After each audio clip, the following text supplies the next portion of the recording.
Hello everyone, my self Swapnil sir. और इस video में डिस्कस करने वाले हैं क्लास 10th का mathematics chapter number 3 pair of linear equations in two variables. याद हो तो प्रीवियस क्लास में मैंने कुछ कवर किया था, कुछ टॉपिक्स कवर किए थे इंपॉर्टेंट, जो कि था एल्जेब्रिक इक्वेशंस को, मतलब वर्ड प्रॉब्लम्स को एल्जेब्रिक इक्वेशंस में कैसे रिप्रेजेंट करना है, फिर उन्हें ग्राफ पे कैसे प्लॉट करना है, वो सब मैंने पढ़ा था लास्ट क्लास में। और मैंने कुछ दो एग्जाम्पल्स भी कराए थे। मैं सोचा और भी कुछ एग्जाम्पल्स करा देते हैं ताकि सबको क्लियर हो जाए कि कोई भी दो linear equations, pair of linear equations अगर आते हैं हमारे पास इन टू वेरिएबल्स, तो उसको ग्राफिकली प्लॉट कैसे करा जाए, या फिर अगर कुछ वर्ड प्रॉब्लम दिया है तो उनके लीनियर इक्वेशंस को कैसे बनाया जाए एल्जेब्रिकली। ये जो लीनियर इक्वेशन जैसे कि बन रहे हैं, ये कैसे बनाया जाए एंड फिर उसको कैसे प्लॉट किया जाए। तो ये सब हमने ऑलरेडी पहले सीख लिया था। अब इस पर थोड़े से और भी आज कुछ एग्जाम्पल्स करने वाले हैं। दो एग्जाम्पल्स मैंने लिखे बोर्ड पे, वो करेंगे। एंड फर्दर आज एक नया टॉपिक स्टार्ट करने वाले हैं जो कि solution of pair of linear equations. तो जो भी pair of linear equations in two variables हम लोग पढ़ रहे थे, उसके सोल्यूशंस निकालने होंगे। जैसे कि मैंने पहले भी बताया था कि सोल्यूशंस, अब दो लीनियर इक्वेशंस है तो दो स्ट्रेट लाइंस होंगे, तो दो स्ट्रेट लाइन अगर इंटरसेक्ट करेंगे यानी एक पॉइंट आएगा, या फिर दोनों पैरेलल रहेंगे, कोई भी पॉइंट नहीं आएगा, या फिर दोनों कांस्टेंट रहेंगे तो इनफाइनाइट पॉइंट्स आएंगे।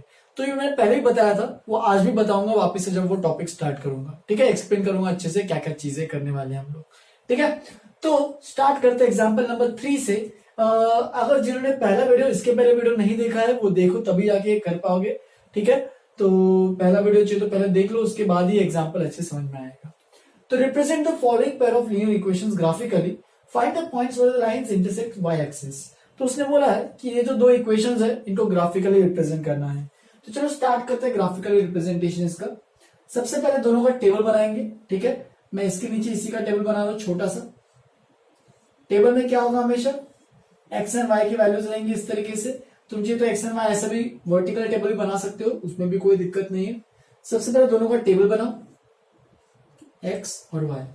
अब क्या करना है तुम्हें, एक्स की वैल्यूज कुछ अज्यूम करते हुए चलना है। जैसे कि एक्स की वैल्यू सबसे पहले बेसिक से मान सकते हो 0, क्योंकि सबसे सिंपल वैल्यू होती है। तो देखो एक्स की वैल्यू अगर 0 पुट करते हैं तो एक्स की जगह 0 पुट करो। चलो, तो 3 इंटू 0, तो वाई की वैल्यू क्या आएगी, देखो एक्स की वैल्यू 0, तो 0 माइनस 5, तो 0 माइनस 5 माइनस 5 ही रहेगा। तो y माइनस 5 इक्वल टू 0, नहीं y की वैल्यू क्या आएगी, 5। ठीक है, फिर चलो 1 पुट करके देख लेते हैं। 1 वैल्यू पुट करने पे क्या आ रहा है, 1 पुट करो यहाँ पे x की जगह 1, तो 3 प्लस वाई माइनस 5, तो 3 माइनस 5, ये सब तुम रफ वर्क में खुद भी कर सकते हो। 3 माइनस 5 तो कितना आएगा, 3 माइनस 5 माइनस 2, और y माइनस 2 इक्वल टू 0, तो y की वैल्यू आएगी 2। सिमिलरली अपने तसल्ली के लिए तुम एक और वैल्यू भी निकाल सकते हो। मैं चाहिए तो -1 ले सकता हूं, तुम चाहिए तो +2 ले सकते हो, 3 ले सकते हो। इंटीजर लो, क्योंकि इंटीजर पॉइंट्स ग्राफ पे प्लॉट करने पे हमेशा आसान रहता है। तो चलो -1 पुट कर लेते हैं। -1 पुट करेंगे तो देखो x की जगह -1, तो क्या है, देखो यहाँ पे x की जगह -1 पुट करोगे तो -3 -5, तो ये बन जाएगा -3 -5 -8, तो y की वैल्यू आ जाएगी 8। इस तरीके से और भी तुम पॉइंट्स प्लॉट कर सकते हो। अगर तुम्हें -1 नहीं प्लॉट करना है तो यहाँ पे 2 भी प्लॉट कर सकते हो, उससे भी कोई दिक्कत नहीं होगी। ठीक है, यहाँ पे भी चाहिए तो सेम पॉइंट जो यहाँ पे प्लॉट किए x की जगह, सेम पॉइंट्स तुम यहाँ पे मान सकते हो, 0 1 -1। तुम इसके अलावा भी और भी अपने हिसाब से कुछ पॉइंट्स ले सकते हो, और भी अलग अलग तरीके से x की वैल्यू ले सकते हो, डिपेंडिंग ऑन तुम्हें कैसा ग्राफ बनाना है वैसे। ठीक है, सब ग्राफ पेपर में इसका इक्वेशन दोनों का सेम ही बनना चाहिए, लेकिन बस पॉइंट्स अलग अलग ले सकते हो। क्यों, क्योंकि स्ट्रेट लाइन पे इनफाइनाइट पॉइंट्स होते हैं। तो ये जो स्ट्रेट लाइन और ये जो स्ट्रेट लाइन की इक्वेशंस होंगी, तो इन पे कोई भी रैंडम पॉइंट अपन खुद भी कंसीडर कर सकते हैं। कैसे, x की वैल्यू अज्यूम करो और y की वैल्यू ऑब्टेन होगी इक्वेशन के थ्रू। सिमिलरली यहाँ पे भी देखो, x की जगह 0 पुट करो तो y की जगह आएगा -5, ये सब कैलकुलेट करना भी खुद से ही। x की जगह 1 पुट करो तो 2 माइनस 5 -3 बन रहा है, तो y की जगह -3 बनेगा।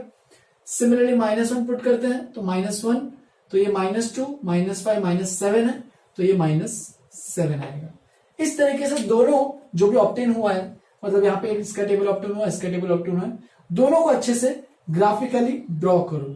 चलो ग्राफिकली ड्रॉ करते हैं। सबसे पहले ग्राफ पेपर लेना, उस पे एक्स और वाई एक्सिस अच्छे से ड्रॉ करना। ठीक है, ये सबने प्रीवियस क्लास में भी सीखा होगा। ग्राफ पेपर पे सारे डायग्राम ड्रॉ करो। ठीक है, अब देखो यहाँ पे एक्स की वैल्यू क्या क्या है, 0 तो है, तुम चाहिए तो 1 2 3 4 5 खुद से ले सकते हो, कोई दिक्कत नहीं है। -1 -2 -3, -4, -5। वैसे इतना नेगेटिव का तो कुछ यूज होने वाला है, मेन 0, 1 और -1 ये तीनों वैल्यूज यूज होने वाले हैं, तो उनको देख के प्लॉट करेंगे। बट अभी y के वैल्यूज देखो, y में ऊपर में मैक्सिमम कितना जा रहा है, 8 तक जा रहा है, तो उसको देखो अभी 8 तक लेके जाएंगे 1। थोड़ा सा ये और भी बड़ा ग्राफ बनना चाहिए था। एक काम करते हैं, इसको और भी चलो ऐसे ही बना लेते हैं, इसको थोड़ा सा एक्स एक्सिस तुम लोग अपने हिसाब से बनाना अच्छे से। अगर ये 1 सेंटीमीटर है तो यहाँ पे भी 1 सेंटीमीटर बनाना, क्योंकि यहाँ पे जगह कम है इसलिए मैं थोड़ा सा कम कर रहा हूं, तो देख लेना अपने हिसाब से, ताकि मुझे 8 तक पहुंच सके वैल्यू। 4, 5, 6, 7, थोड़ा और ऊपर जा रहा हूं, यहाँ पे 8।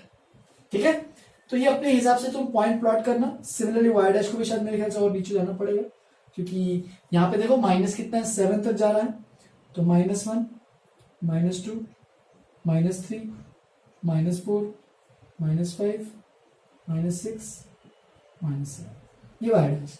इस तरीके से तुम्हें पूरा अच्छे से ग्राफ एक्स और वाई एक्सिस का प्लॉट करना है। मैक्सिमम कहां तक जा रहा है वो देखो, यहाँ पे वाई की वैल्यू मैक्सिमम और वाई पे वैल्यू मिनिमम कितनी है। ठीक है, सब में देखोगे सबसे मिनिमम वैल्यू क्या है।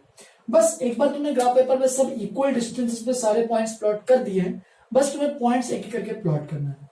तो चलो स्टार्ट करते हैं। सबसे पहला पॉइंट देखो 0,5, एक्स की वैल्यू 0 है तो वाई की वैल्यू 5 है, तो ये वाला पॉइंट आया। सिमिलरली एक्स की जगह 1 है तो वाई की जगह 2 है, देखो 1, यहाँ पे 2, इस तरीके से एक पॉइंट आएगा एक और, राइट, 1,2। फिर उसके बाद -1 है तो 8 है, तो -1, 8 यहाँ पे, तो इस तरीके से इसको भी प्लॉट कर देना अच्छे से डायग्राम। -1 पे 8 है। ठीक है, अब ये देखो 3 पॉइंट्स बन चुके हैं, तो तीनों पॉइंट्स को अभी ज्वाइन करेंगे। देखो एक स्ट्रेट लाइन बननी चाहिए पूरे तीनों पॉइंट्स को ज्वाइन करते हुए, तो ऐसे स्ट्रेट लाइन बना लेना। ठीक है, तो ये तो हो गया, इस तरीके से अपने एक स्ट्रेट लाइन बन चुकी है हमारे पास। अब नेक्स्ट काम क्या होगा, ये तो किसकी स्ट्रेट लाइन है, पहली वाली इक्वेशन, तुम चाहिए तो आप लिख भी सकते हो, 3x - y - 5 = 0। अब नेक्स्ट काम क्या होगा, दूसरी स्ट्रेट लाइन बनानी है जो कि ये वाली है, तो उसको भी पॉइंट्स प्लॉट करते हैं। 0, -5 है तो ये वाला पॉइंट आएगा 0, -5। फिर उसके बाद 1, -3 है, 1, -3 यहां पे कहीं तो आएगा ऐसे कुछ।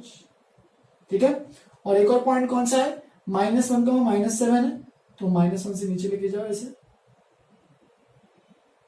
-7 तक। तो इस तरीके से 3 पॉइंट्स प्लॉट हो जाएंगे। अब इन तीनों पॉइंट्स को ज्वाइन करना अच्छे से।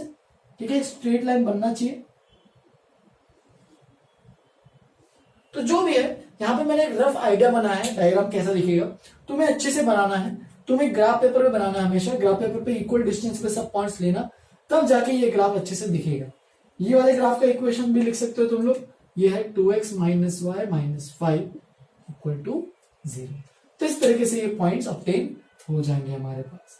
अब इसके आगे तो कुछ करने बोल रहा है क्या, represent lines equation, find the points where the lines, ये दोनों लाइन जो है इंटरसेक्ट वाई एक्सिस, तो ये वाई एक्सिस है, तो तुम्हें ये ढूंढना है कि ये जो दोनों लाइंस है ये कहां पे इंटरसेक्ट कर रहे हैं। तो बट ऑब्वियस हमारे पास दिख ही रहा है कि दोनों लाइंस कहां पे इंटरसेक्ट कर रहे हैं। एक तो ये वाला पॉइंट है, ये ब्लू वाली लाइन यहाँ पे इंटरसेक्ट कर रही है वाई एक्सिस पे, और ये ब्लैक वाली लाइन यहाँ पे इंटरसेक्ट कर रही है। इसका मतलब ये लाइन, दिस लाइन ऐसे लिख सकते हो तुम वर्ड फॉर्म में, this line 3x - y - 5 = 0 intersects the y axis at, ये पॉइंट का कोऑर्डिनेट क्या है 0,5, तो उसको लिख सकते हो intersects at 0,5, and this line intersects the y axis, ये पॉइंट कौन सा है 0,-5। तो इस तरीके से सिंपल सा आंसर तुम्हारा तुरंत आ जाएगा। ये वाले पार्ट का भी आंसर क्लियर।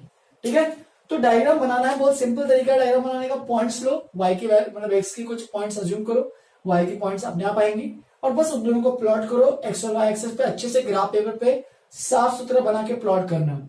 याद रखना जो भी यहाँ पे 1-1 सेंटीमीटर का जो भी डिस्टेंस लोगे, यहाँ पे भी सेम डिस्टेंस लेना। ठीक है, अगर अलग अलग लोगे तो थोड़ा सा गड़बड़ आएगा, उससे भी आंसर आएगा, लेकिन थोड़ा सा प्रॉब्लम होता है उसमें, वो प्लॉटिंग का एक होता है, एक्स और एक्सिस का कुछ मानना पड़ता है उसके लिए। अभी के लिए उसमें नहीं जाते हैं अपन बस इतना सोचेंगे इसको 1 सेंटीमीटर लिया है तो इसको भी ग्राफ पेपर पे 1 सेंटीमीटर लो। मैं रिकमेंड करता हूँ सबको, ये सब जो भी आज मैं ग्राफ करा रहा हूँ उनको ग्राफ पेपर पे करो, अभी तक मैंने कुछ इतना कंपल्सरी बोला नहीं था एग्जाम्पल 1 एग्जाम्पल 2 को, लेकिन जो भी ग्राफिकल मेथड होंगे उनको हमें ग्राफ पेपर पे ही रिप्रेजेंट करना है।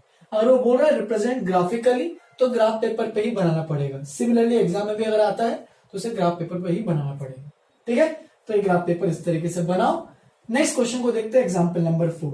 तो एग्जाम्पल नंबर 4 में क्या है, अमीर is walking along the line joining the points 1,4 and 0,6। बिंदु is walking along the line joining the points 3,4 and 1,0। तो दो लोग हैं, आमिर एंड बिंदु, दोनों एक लाइन पे चल रहे हैं, अलॉन्ग द लाइन बोल रहे हैं। लाइन हमें मिल जाएगी, ये दोनों पॉइंट्स को अगर ज्वाइन करेंगे तो एक लाइन मिल जाएगी। सिमिलरली इन दोनों पॉइंट्स को अगर ज्वाइन करेंगे तो एक और लाइन मिल जाएगी। तो दो लाइंस मिल रहे हैं, रिप्रेजेंट ऑन ग्राफ, मतलब इन दोनों ने इसको ग्राफ पे रिप्रेजेंट करना है। And find the point where it is possible for both of them to meet. तो बहुत सिंपल सा क्वेश्चन है, ज्यादा डिफिकल्ट क्वेश्चन नहीं है। तो सबसे पहले अपन स्टार्ट करेंगे ग्राफ से ही। ठीक है, ये एक्स एक्सिस, ये वाई एक्सिस। ठीक है, वापस एक ग्राफ पेपर पे बनाना। अगर ग्राफ पेपर किसी के पास नहीं है तो अच्छे से तुम नॉर्मल पेपर पे बना सकते हो, लेकिन याद रखना अच्छे से प्लॉट करना। फिर 1 सेंटीमीटर 1 सेंटीमीटर 1 सेंटीमीटर की दूरी पे, ये भी 1 सेंटीमीटर की दूरी पे अच्छे से प्लॉट करना। ठीक है, जैसे कि देखो दिख ही रहा है कि यहाँ पे एग्जैक्टली मैं प्लॉट नहीं कर पाया हूँ। देखो यहाँ पे इसमें डिस्टेंस बहुत कम दिख रहा है, इसमें थोड़ा ज्यादा दिख रहा है। तुम्हें इसमें और इसमें सब में डिस्टेंस सेम रखना है। ये 1 सेंटीमीटर तो ये भी 1 सेंटीमीटर, ये सब तो तुम्हें पता होगा। आगे बढ़ते हैं। ठीक है, तो इसमें भी सेम चीज ग्राफ पेपर पे प्लॉट करेंगे। ठीक है, ये x dash, y dash, origin. अब देखो यहाँ पे एक्स कोऑर्डिनेट की बात करते हैं, तो ये 1, ये 0, ये 3, ये 1। तो देख सकते हैं एक्स एक्सिस पे मैक्सिमम तो 1 ही जा रहा है, नहीं मैक्सिमम 3 जा रहा है, तो उसको आगे तक ले जाओ। 1 2 3। ठीक है, आगे भी जा सकते हो, तुम्हें कोई दिक्कत नहीं है, जगह है इसलिए प्लॉट कर दो। 4 को भी कोई दिक्कत नहीं है, 5 को भी कर सकते हो। ठीक है, नेगेटिव में कुछ दिख नहीं रहा है तो चलो इतना से रखते हैं, अभी तो प्लॉट कर लेते हैं क्योंकि जगह है हमारे पास। सब इक्वल डिस्टेंस पे रखना। फिर सिमिलरली वाई एक्सिस पे देखो 4 6 4 0, तो मैक्सिमम 6 तक जा रहा है, तो इसको 1 2 3 4 5 एंड इधर 6। तो इस तरीके से इधर भी सेम डिस्टेंस पे बना लेना। नेगेटिव में तो कुछ है नहीं तो इसको थोड़ा सा ऊपर ही ले लेते हैं ताकि जगह बच सके। यहाँ पे -1 बस लिख देता हूं, तुम चाहे तो बाकी के नीचे भी लिख सकते हो, बट जरूरत नहीं पड़ेगी क्योंकि ये सब पॉइंट्स हैं। चलो भाई प्लॉट करते हैं फाइनली दोनों पॉइंट्स को। तो अमीर की पहले पाथ, अमीर का जो पाथ है वो फॉलो करते हैं। 1,4, तो 1,4 ये पॉइंट को प्लॉट किया जाए। ठीक है, तो इस तरीके से एक सीधी लाइन बनाना अच्छे से। ये हो गया 1,4 पॉइंट। तुम चाहे तो इसको मार्क भी कर सकते हो या फिर चलो लास्ट में मार्क करेंगे। एंड 0,6, तो 0,6 ये रहा। ठीक है, तो दोनों पॉइंट्स प्लॉट हो गए हैं। दोनों लाइन को ज्वाइन करो अच्छे से। ठीक है, एक स्ट्रेट लाइन दिखनी चाहिए ऐसे अच्छे से जाते हुए, ऐसे कुछ बना लेना जो भी डायग्राम है। ठीक है, फिर नेक्स्ट लाइन बनाते हैं 3,4, तो 3,4 यहां पे एक पॉइंट है, इस तरीके से यहां पे एक पॉइंट है 3,4। फिर उधर फर्दर क्या है 1,0, तो 1,0 भी यहां पे एक पॉइंट है। ठीक है, तो दोनों को ज्वाइन करते हैं वापस से। जो भी है मैंने दोनों लाइंस बना दी अच्छे से। अब तुम्हारा काम क्या है, तुम्हें आगे वाला प्लॉट देखना है। पहले तो इसको अच्छे से देखते हैं, इसको नाम देते हैं। ये क्या है, ये आमिर का पाथ है, आमिर पाथ, एंड ये बिंदुस पाथ है। तो दोनों के पाथ तो क्लियर हो गए कि कौन कहां से जाने वाला है। ये हमेशा इसी रास्ते पे ट्रैवल करेगा आमिर, एंड बिंदु हमेशा इसी रास्ते पे ट्रैवल करेगी। ठीक है, फिर रिप्रेजेंट ऑन ग्राफ तो हो गया है। तुम इसके चाहिए तो इक्वेशन निकाल सकते हो, बट अभी तुम्हें आता नहीं है वो सब इक्वेशन निकाल, तो भूल जाओ उसको भी। हम लोग बस इसमें क्या लिखेंगे, बस इतना ही लिखेंगे, आमिर पाथ एंड बिंदुस पाथ। फिर आगे रिप्रेजेंट ऑन ग्राफ तो हो गया, and find the point where it is possible for both of them to meet. तो देख सकते हो यहाँ पे दोनों लाइन जो है वो यहाँ पे मीट कर रहे हैं। ठीक है, तो वो जो पॉइंट है मैं थोड़ा सा रफली इसमें बता सकता हूं, लेकिन तुम्हें अच्छे से ग्राफ में तुम्हें एग्जैक्ट दिख जाएगा कि ये जो पॉइंट आएगा इस तरीके से कुछ आएगा। थोड़ा सा मैंने यहाँ पे जुगाड़ लगाया है क्योंकि यहाँ पे 2,2 मुझे पता है यहाँ पे 2,2 पे लाई करने वाला है। तुम्हें अपने हिसाब से ग्राफ पेपर पे अच्छे से 1-1 सेंटीमीटर का डिस्टेंस ले लेके ये दोनों लाइंस बनाओगे तो दोनों पॉइंट जो आएंगे, मतलब दोनों जो लाइंस जो आएंगे वो एग्जैक्ट इसी पॉइंट पे मीट करते हुए दिखेंगे। कौन से पॉइंट पे? ये वाले पॉइंट पे 2,2। ठीक है, तो ये चेक करना अपने हिसाब से जो भी आंसर आ रहा है। मेरे यहाँ पे कोई लग रहा है कि 2,2 आएगा, एक बार देख लेना तुम लोग भी।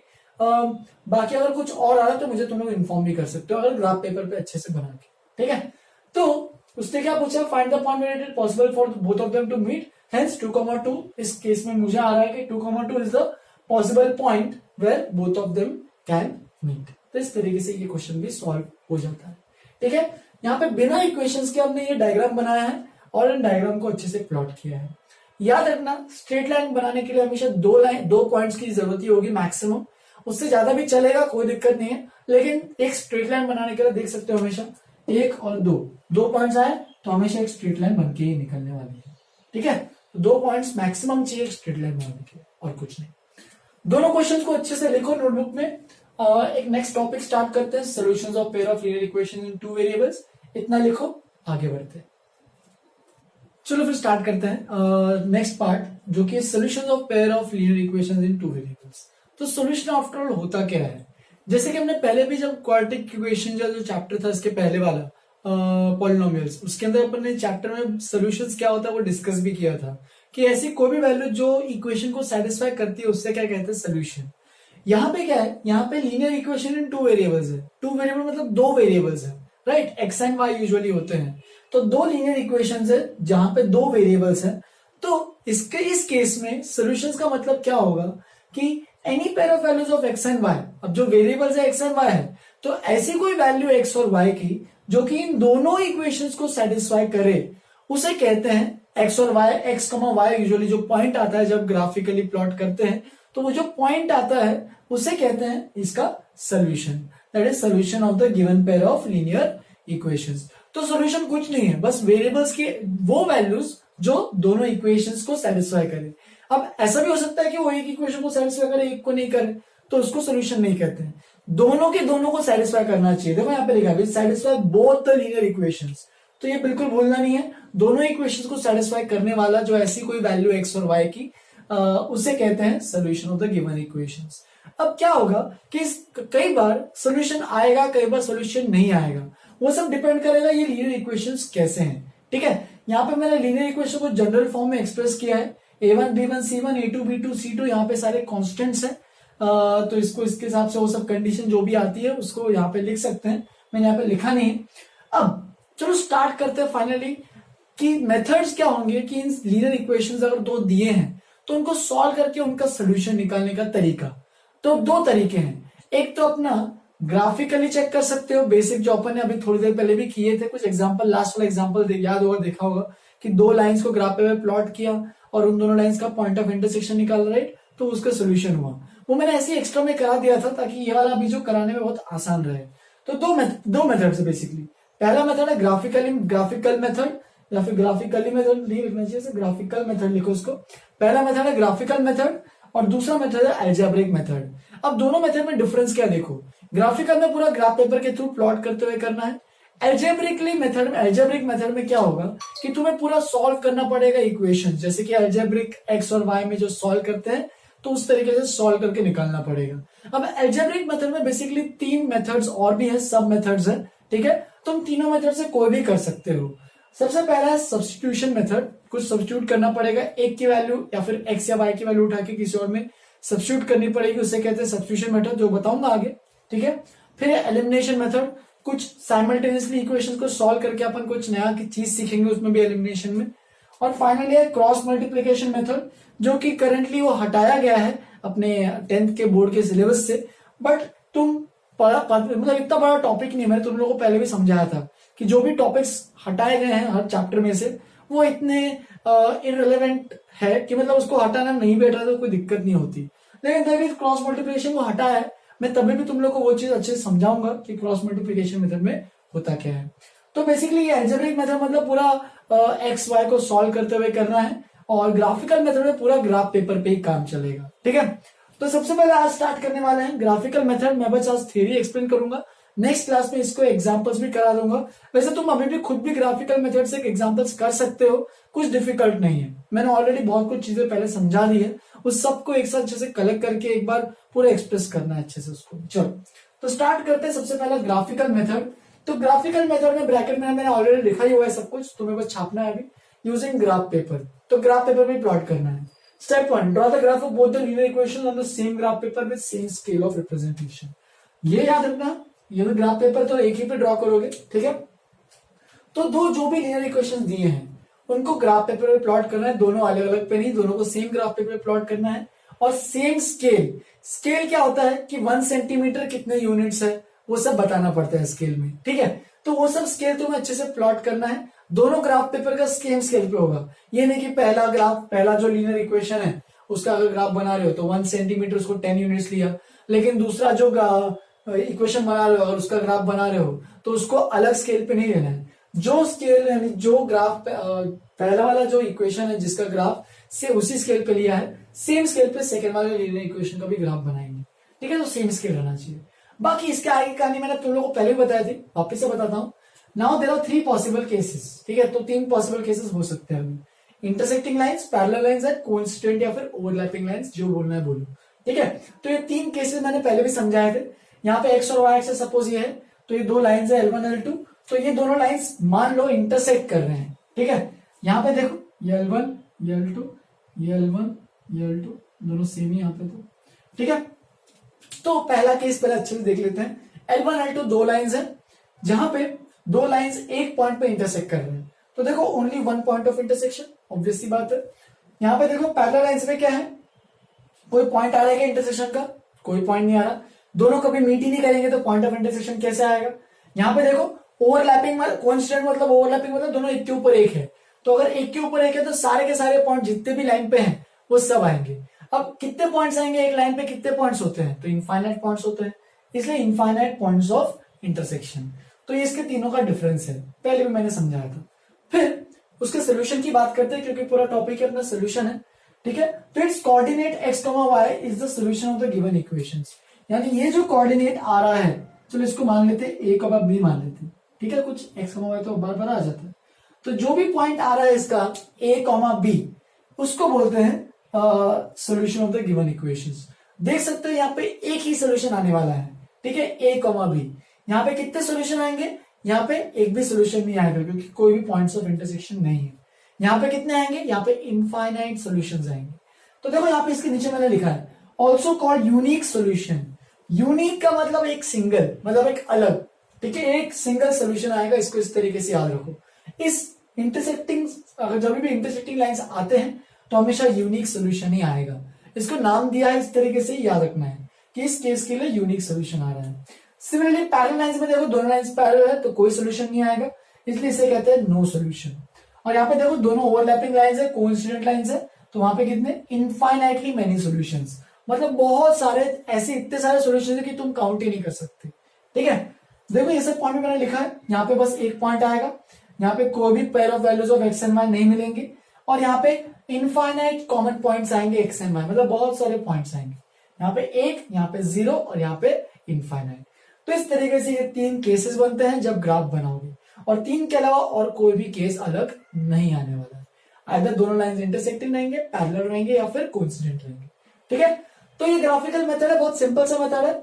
अब ये पॉइंट कैसे निकालोगे, तो तुम्हें ग्राफ पेपर में अपने आप दिखेगा कि ये पॉइंट, ये दोनों लाइंस कहां पे मीट कर रहे हैं। बस उसका एक्स और वाई एक्सिस पे डॉटेड लाइन लेके जाओ और चेक करो कि वो पॉइंट के एक्स कोऑर्डिनेट और वाई कोऑर्डिनेट, यानी ये पॉइंट कौन सा पॉइंट है, वो तो ग्राफ पेपर अपने आप दिख जाएगा।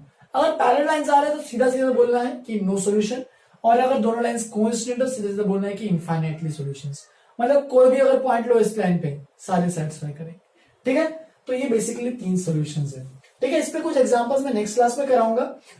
एक और चीज मुझे बतानी है, एक गोल्डन रूल होता है मैथ्स में कि जितने नंबर ऑफ इक्वेशंस होते हैं उतने ही नंबर ऑफ वेरिएबल्स होने चाहिए, या फिर ऐसे समझो कि जितने नंबर ऑफ वेरिएबल्स होते हैं इक्वेशंस में उतने नंबर ऑफ इक्वेशंस होने चाहिए।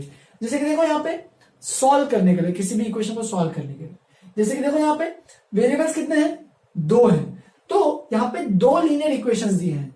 यहाँ पे एक लीनियर इक्वेशंस अगर देखोगे तो वो तो एक स्ट्रेट लाइन बनेगा, तो उससे तो कुछ सोल्यूशन नहीं आएगा, ठीक है, इनफाइनाइट सॉल्यूशंस आएंगे। लेकिन अगर दो इक्वेशंस है एंड दो वेरिएबल्स है तो सॉल्व होना पॉसिबल है। सिमिलरली और आगे बढ़ोगे, जैसे कि हायर क्लासेस में जाओगे, 3 इक्वेशंस 3 वेरिएबल्स तो आंसर आएगा, 4 इक्वेशंस 4 वेरिएबल्स तो आंसर आएगा, ठीक है। तो हमेशा याद रखो कि जितने भी कभी भी क्वेश्चन आता है, बस ये ढूंढने में लगो कि कितने नंबर ऑफ वेरिएबल्स है क्वेश्चन में। जितने नंबर ऑफ वेरिएबल्स है, क्या उतने नंबर ऑफ तुम्हारे पास इक्वेशंस बन रहे हैं क्या? अगर नहीं बन रहे तो तुम्हें बनाना पड़ेगा। ये मैथ्स में एक गोल्डन रूल है, इसको चाहिए तो तुम रफ में चाहिए तो लिख सकते हो कि number of variables must be equal to number of solutions. ये याद रखोगे, नंबर ऑफ इक्वेशंस, ये याद रखोगे तो बहुत फायदा रहेगा तुम्हारे लिए। तुम्हें बट जब बड़े बड़े इक्वेशंस आते हैं, बड़े बड़े क्वेश्चंस आते हैं, तो उनको सॉल्व करने के लिए ये शॉर्टकट मेथड यूज होगा हमेशा, कि तुम्हें बस देखना है कि अच्छा क्वेश्चन में कितने वेरिएबल्स है, कितने अननोन क्वांटिटीज है, और अगर 4 अननोन क्वांटिटीज है तो तुम्हारे पास 4 इक्वेशंस आने चाहिए। अगर 4 अननोन क्वांटिटीज और 3 इक्वेशंस आ रहे हैं तो कुछ तो गड़बड़ है, तुमने कुछ मिस किया होगा। हमेशा याद रखना, अगर जितने वेरिएबल्स है उतने नंबर ऑफ इक्वेशंस बनने चाहिए, ठीक है। नेक्स्ट क्लास में इसमें और भी कुछ एग्जांपल्स बताऊंगा, देखते हैं। Next class most of upon zone पे रखते हैं, कोशिश करते हैं। तब तक के लिए तुम इतना अच्छे से नोटबुक में लिखो, अच्छे से पूरा साफ सुथरा अच्छे से लिखना, ठीक है। नेक्स्ट क्लास में और अभी एग्जांपल्स करते हैं, आज यहीं पे खत्म करते हैं।